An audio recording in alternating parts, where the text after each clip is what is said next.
Now you are in a stronger position to apply for legal way through the immigration.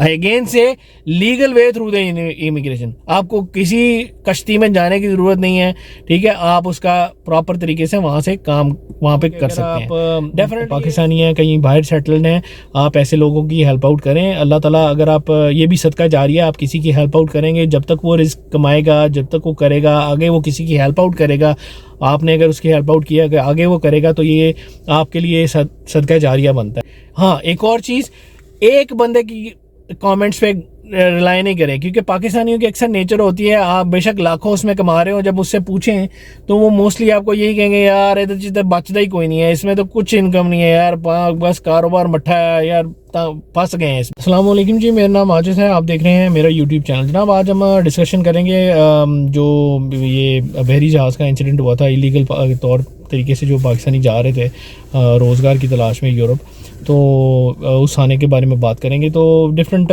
लोग जो हैं वो discussion कर रहे हैं न्यूज़ पे कि जनाब उसका फॉल्ट जो है इकोनॉमिकल जो सिचुएशन जा रही है पाकिस्तान में वो है, या जिस कंट्री में वो जहाज़ ठहरा हुआ था समंदर में, उस कंट्री में उनको हेल्प आउट कर सकते थे, लेकिन उन्होंने कुछ मिसहैप की वजह से वो ज़्यादा नुकसान हो गया, जानी नुकसान हो गया.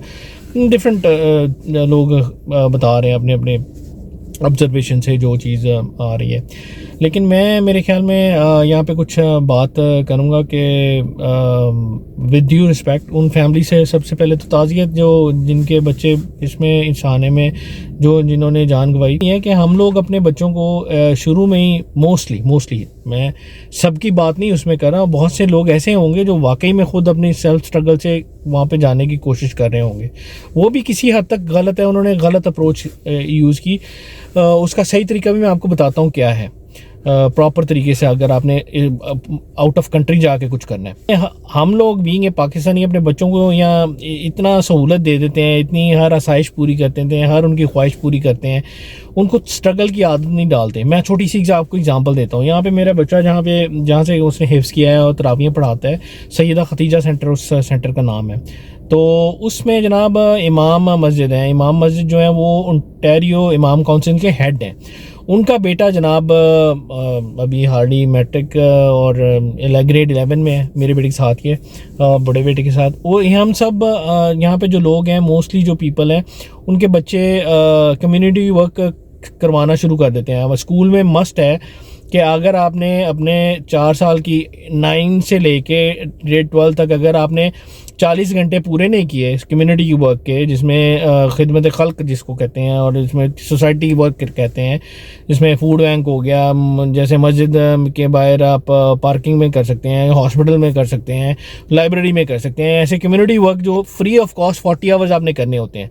वो वर्क इस तरह का होता है, आपने जाके बाथरूम भी साफ़ करने होते हैं, आपने जाके सफाइयाँ भी करनी होती हैं, आपने कस्टमर सर्विस पे डोर पे जाके भी डील करना होता है, ठीक है. आपने इस तरह के छोटे मोटे काम करने होते हैं, ठीक है, जिसको पाकिस्तान में हमारे बच्चे जो हैं वो करते हुए, जिसको कहते हैं ना पंजाबी में, कन्नी कतराते हैं. तो ये यहाँ पे बच्चों को उस स्कूल में ये चीज़ें सिखा देते हैं कि जनाब ये काम जो किसी काम में शर्म नहीं है.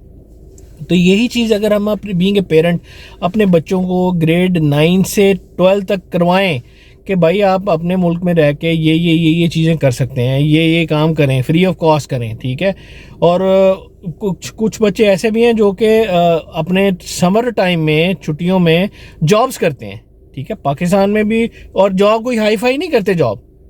ये जॉब होती है ऐसे सिक्योरिटी की जॉब कर ली, यहाँ पे टिम हॉर्टन के कर ली, उसके बाद कहीं जिसको किसी स्टोर पे कर ली, सेल्समैन की, ठीक है.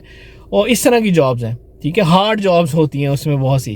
तो कहने का मकसद ये है, उनको उसी टाइम पे बता दिया जाता है कि भाई ये इस काम करने में शर्म नहीं है, जो कि हम अपने बच्चों को मोस्टली FA FSC तक नहीं करवाते, इवन ग्रेजुएशन में भी उन तक नहीं करवाते हैं. तो ये चीज़ एक ड्रॉबैक है जो हमें अपने बच्चों को करवाना चाहिए कि हमें उनको शुरू से ही, जैसे ही वो ग्रेड 9 पे जाते हैं, उनको बताना चाहिए कि थोड़ा सा यार कम्युनिटी वर्क करो, ये जिस तरह का मैंने बताया है, थोड़ा सा स्ट्रगल करो, थोड़े थोड़े पैसे, बेशक ये नहीं देखें 500 की जॉब है, 1000 रुपये की जॉब है, if they are getting something they will know, अगर वो कुछ काम कर रहे हैं उनको उस पैसे की वैल्यू का पता चलेगा, उनको पता चलेगा हमारे पेरेंट्स किस तरह स्ट्रगल कर रहे हैं, किस तरह पैसा कमा के हमारी फीसें दे रहे हैं। ठीक है, दूसरे नंबर पे बाएं, अगर आपके बच्चे ने वाकई, आपने बच्चे का है, आपको फील हो रहा है कि यार उसका मुस्तकबिल नहीं है पाकिस्तान में, अल्लाह ना करे ऐसी सिचुएशन कभी भी हो, लेकिन लेट्स से मान लें कि आपको फील हो रहा है यार कैसी, तो अपने बच्चे को जैसे ही वो मैट्रिक करता है उसको टेक्निकल फील्ड्स में डालें, स्किल्ड वर्क में डालें, जैसे कारपेंटिंग है, जैसे इलेक्ट्रिशियन है, प्लम्बर है, ठीक है, उसके बाद ये मैकेनिकल वर्क है, जैसे ऑटो मैकेनिक्स का है, ठीक है, ये बेकिंग का है, ठीक है, ऐसे कामों में उसको सर्टिफाई करवाएं, सर्टिफिकेट, प्रॉपर सर्टिफिकेशन करवाएं, जो भी वो काम कर रहा है उसके साथ उसको कहें कि ये पार्ट टाइम ये काम करता रहे, ये स्किल्ड वर्क जरूर ले। ये वर्क क्यों मैं कह रहा हूं, उसकी वजह ये है कि ये वर्क वो वर्क है जो कि आर्टिफिशियल इंटेलिजेंस से भी नहीं मरेगा, नहीं खत्म होगा। जैसे कारपेंटर है, बेकर है, ठीक है, और प्लम्बर है, ठीक है, इलेक्ट्रिशियन है, ठीक है, ये काम ऐसे हैं जो स्किल्ड वर्क है और इसकी बहुत डिमांड है। कहीं पे भी आप चले जाएं, किसी भी कंट्री में, यूरोप और अमेरिका में काफ़ी डिमांड है, ठीक है, मिडिल ईस्ट में भी बहुत है डिमांड, ठीक है।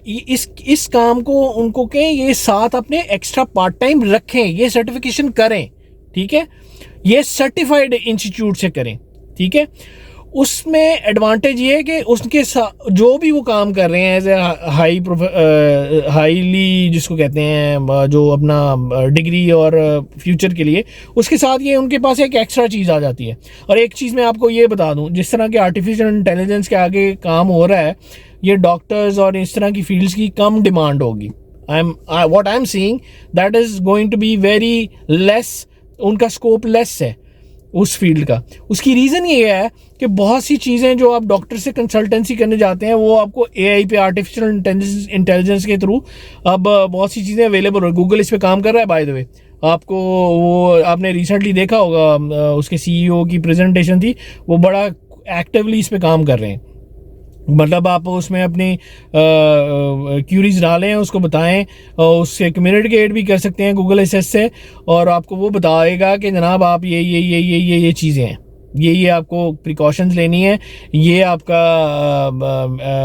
एक्सपेक्टेड हेल्थ स्टेटस है, और ये आपको इतने साल का आपको जो कह सकते हैं, आपको पूरे एनालिसिस करके बेसिकली वो दे सकते हैं। वो यूट्यूब पे पड़ी हुई है उसकी सीईओ की पूरी presentation. Back to the point, आप ये वाली सर्टिफिकेशन मैंने बताई हैं, ये इनके बारे में मैंने डिटेल से आपको एक मेरी प्रीवियस वीडियो, उसका थंबनेल भी मैं डाल दूंगा, आप उसको जाके देख सकते हैं कौन कौन से कोर्सेज हैं। बाकायदा मैं जब अपने बेटे के यूनिवर्सिटी के एडमिशन के लिए कोर्स अटेंड करने के लिए गया था, उसमें स्पेशली इन कोर्सेज के बारे में उन्होंने बताया था कि ये कोर्सेज हाई डिमांड में है। एक चीज़ और मैं बता दूँ, ये कोर्सेज हाई इमिग्रेशन पॉइंट्स में आते हैं। अगर आपके पास इनकी जो इन कोर्सेज की जिनकी मैंने बात बताई है, बेकर है, प्लम्बर है, इलेक्ट्रिशियन है, मैकेनिक है, ठीक है, ट्रक्स का, कार्स का, ठीक है, इनकी हाई डिमांड है। आपको जो इसके पॉइंट्स हैं बड़े हाई हैं। अब आते हैं बात, आपने सर्टिफिकेशन कर लिया, सब कुछ कर लिया, ये आपके पास सर्टिफाइड इंस्टीट्यूट से इसकी डिप्लोमा या सर्टिफिकेट आ गया, जो कि आपने उसको अटेस्ट भी करवा लिया अपने हायर एजुकेशन से। अब बात आती है अपने एक्सपीरियंस कहाँ से लेना है। तो एक्सपीरियंस गेन करने के लिए मैं आपको बताता हूँ, सजेस्ट करता हूँ, the best place to gain the experience in this field is Middle East. Middle East में आपको इलीगल जाने की ज़रूरत नहीं होती। आप आसानी से आप वो वहाँ का वर्क परमिट अरेंज कर सकते हैं, परचेज़ कर लें खुद से, जो फ्री वीज़ा होता है। फ्री वीज़ा से मुराद कि इंडिपेंडेंट आप जाके काम कर सकते हैं। तो आप अपने उसको एक्सपोजर लें, आप 2 साल 3 साल आप वहाँ पे काम करें उस फील्ड में, किसी के साथ अटैच होकर काम करें और गेन करें एक्सपीरियंस। मिडिल ईस्ट में जो आप काम गेन करेंगे ना एक्सपीरियंस, जैसे गाड़ियों का है, बेकिंग का है, या इलेक्ट्रिशियन का है, प्लम्बिंग का है, वहाँ पे लेटेस्ट टेक्नोलॉजी आपको वो टेक्नोलॉजी जो कि समटाइम्स समटाइम्स यूरोप और अमेरिका और कनाडा में भी नहीं अवेलेबल, वो वहाँ पे आपको अवेलेबल होती है और आपको ज़्यादा एक्सपोजर मिल जाता है। आपको समटाइम्स आप वहाँ पे ज़्यादा पैसा अर्न कर सकते हैं, डेफिनेटली पाकिस्तान से तो ज़्यादा, लेकिन समटाइम्स आप मिडल ईस्ट, यूरोप, अमेरिका से भी ज़्यादा अर्न कर सकते हैं। ड्यूरिंग दैट टाइम आप उस एक्सपीरियंस में आप फिर अपने वर्क पे एक परमिट के लिए या आप अपनी आपको क्वालिफिकेशन इन्हांस करने के लिए आप वहाँ से अप्लाई कर सकते हैं, क्योंकि आपके पास सर्टिफिकेट भी है, एक्सपीरियंस भी है। Now you are in a stronger position to apply for legal way through the immigration. Again say legal way through the immigration. आपको किसी कश्ती में जाने की ज़रूरत नहीं है, ठीक है। आप उसका प्रॉपर तरीके से वहाँ से काम वहाँ पे कर सकते हैं। डेफिनेटली ये आपको काम जो है ना अर्ली टाइम में करना पड़ेगा। जैसे कम उम्री में जितना आप ये काम ये गेन कर लेते हैं, अचीवमेंट, आपको ज़्यादा आसानी से आपको आगे वीज़ा प्रोसेसिंग में एडवांटेज होता है। यहाँ पे डिफरेंट कॉलेजेस में, अमेरिका में, कनाडा में, यूरोप में डिफरेंट कॉलेजेस ऑफर करते हैं आपको अपनी एजुकेशन इम्प्रूव करने के लिए। अगर आप प्लम्बर हैं, टेक्नीशियन है, या इस तरह की सर्टिफिकेशन आपके पास पाकिस्तान से है, तो आप उसको जब अप्लाई करेंगे वहाँ पे उन कंट्रीज़ में, तो आपको ईजीली वो आपको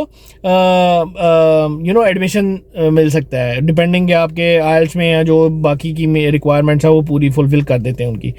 आप अब मैंने आपको एक्सप्लेन कर दिया कि आप अपने बच्चे को ये शुरू में बताएं, बेटा आपने खुद स्ट्रगल करनी है या बेटी की आपने खुद स्ट्रगल करनी है, ये स्टेप्स हैं, don't go for the illegal वे।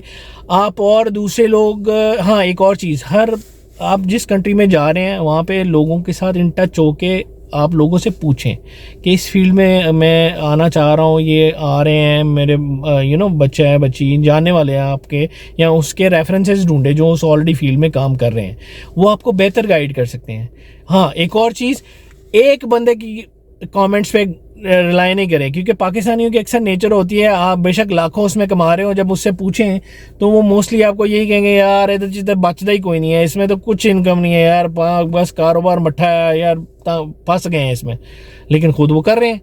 ठीक है, आपने हमेशा 3-4 लोगों से कंसल्ट करना है, ठीक है, उसी फील्ड के जिसमें आप अपने बच्चे का या अपना फ्यूचर का सोच रहे हैं, उसके बारे में 2-3 लोगों से, डिफरेंट लोगों से डिस्कस करें। उसमें एक बंदे पे रिलाई नहीं करें।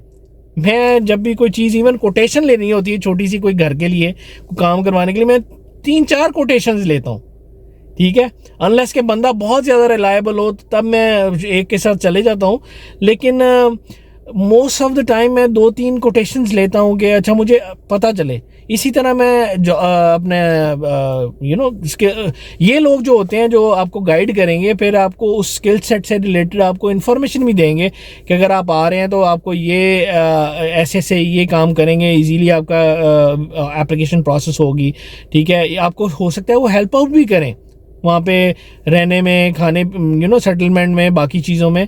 तो इतने बुरे लोग नहीं हैं आउट ऑफ कंट्री। आप जस्ट ये स्टेप्स फॉलो करें। मैं अगेन कहता हूँ, अपने बीइंग ए पेरेंट, आप अपने बच्चे के जिस तरह उसका ट्रेंड है, जिस तरफ उसका ट्रेंड है, उसको पहले देखें, अंडरस्टैंड करें, और उस तरह उसको बच्चे के ज़हन में भी डालें कि बेटा आपने खुद थोड़ी स्ट्रगल करनी है, थोड़ी नहीं थोड़ी ज़्यादा स्ट्रगल करनी है, क्योंकि अगर ज़्यादा स्ट्रगल का वो आदी होगा तो उसके लिए फ्यूचर में आसानियाँ होंगी।